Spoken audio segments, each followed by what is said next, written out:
Alright guys, welcome back to my channel. Today I want to talk about the 45mm 2.8 GF lens for the GFX system. The 45mm 2.8 for the GFX system is a great lens, period. It has a wide open aperture of 2.8 and a closed down aperture of f32, which is amazing because you can go from shooting environmental portraits all the way to landscapes in the blink of an eye, and that's something that's really incredible about having such a versatile lens.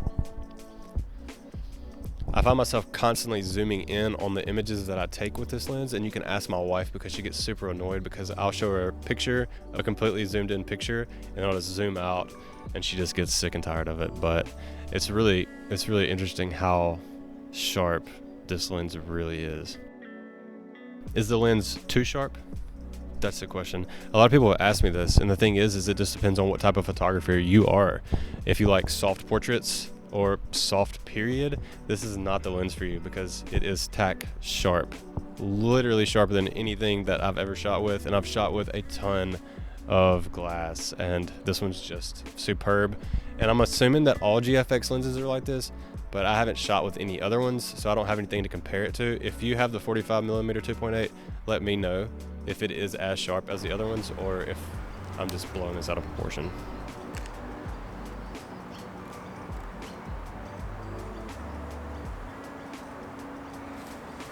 So editing with this lens is strange because it is on the GFX system, so you have to, like, if you move the sliders just a little bit, everything adjusts a lot more than they would on an APS-C or a full frame camera because there is so much latitude within the sensor, and that's something that you have to get used to whenever you're using this system and this lens, because if you barely move the sharpness, it's way too much. It's a very fine line there.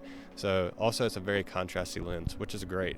I love contrast, and this brings me exactly what I want for a lens. That's why I still have this lens. I considered selling it when I first got it because of focal length, which is roughly a 36mm equivalent, which is kind of strange to me because I can tell that it's actually narrower than a 35mm on a full frame sensor, which I'm very used to shooting with. I used to shoot with it all the time, and picking up this lens, this camera, I knew that there was something off about it, and my friend Patrick Glattmeyer also agrees that it is narrower than a 35. It's just kind of an awkward thing to get used to, in my opinion. But also, whenever you have a 35mm on a full frame, it has that barrel distortion a bit, and this does not have that. I guess because it's built for such a larger sensor that this is not something you have to worry about, and the focal length is wider than that. I don't know, it's very confusing, but it's definitely narrower than a 35. But I do find myself in situations where I had to push myself to be more creative with this lens. Whenever I got into a smaller area, or like shooting weddings and stuff, you kind of get backed up against the wall and you have to use what you have. So it actually pushes you to be more creative within the realm of photography, and I think that's a great plus. So I've gotten really used to using this focal length, whatever that focal length is. I've enjoyed the portraits that I've taken with this lens. The quality is really unparalleled to anything that I've ever shot. The 65mm Midicon is such a wonderful portrait lens, and it's one of my favorite lenses of all times across all systems forever. That lens blows me away. The thing is that it's very soft, it's manual focus, and it's not a sharp lens. I also believe that having the limitation to a 2.8 aperture actually shows how much this sensor can do. The highlights are retained so well that I find myself stopping down very often just because I know how much I can bring back in post. Call it cheating if you want to, but I'm just exploring whatever the Fujifilm engineers threw out into the universe, and I'm trying to exploit that as much as I possibly can. So the build quality, as you expect, is built very well, but strangely enough, it's a pretty light lens considering what it's made for.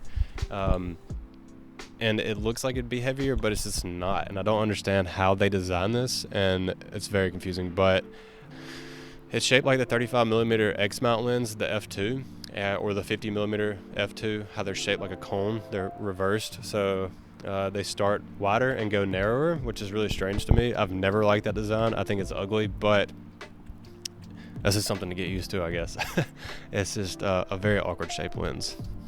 The aperture clicks on this are very well dampened. It's almost like they have rubber in the stops, so whenever you turn it, you can tell that it clicks every time. There's no misclick. They built this lenses really well. The clicks feel very good. More so than the actual X mount lenses that I'm very used to shooting. They sound good, but this one feels good, if that makes sense.